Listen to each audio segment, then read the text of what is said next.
அது சொல்லுவாங்கள்ல, சுத்தமாக தொழில் தெரியும்னு. அந்த மாதிரி சுத்தமாக தொழில் தெரியும்.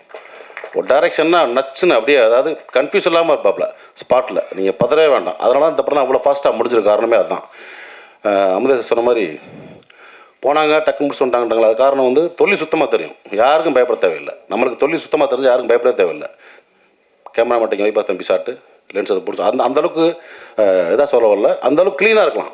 அதே மாதிரி என்ன வேணும், ஆர்டர் என்ன வேணும், காஸ்டியூம் என்ன வேணும், காஸ்டியூம் டிசைன் என்ன கலர் வேணும், ஸோ எல்லாமே சுத்தமான ஒரு தொழில் தெரிஞ்ச வேலைக்காரன் தான் சுசீந்திரன். ஏன்னா இவ்வளோ நாட்கள் தொடர்ந்து வெள்ளை கபடிக்குள்ளேருந்து இவ்வளோ நாட்கள் பயணப்பட்டு வர்றதே ஒரு பெரிய விஷயம். மீண்டும் வந்து அதே மாதிரி இப்போ வந்து 2K கிட்ஸ் வச்சு எடுத்த மாதிரி இன்னும் வந்து பெரிய பெரிய கதாநாயகங்களை வச்சு அடுத்து திரும்பவும் ஒரு பெரிய கம்பேக்காக வந்துடுவாப்புல. அதுக்கான அத்தனை தகுதியும் திறமையும் வாய்ந்தவன் தான் என்னோட அன்பு தம்பி சுசி.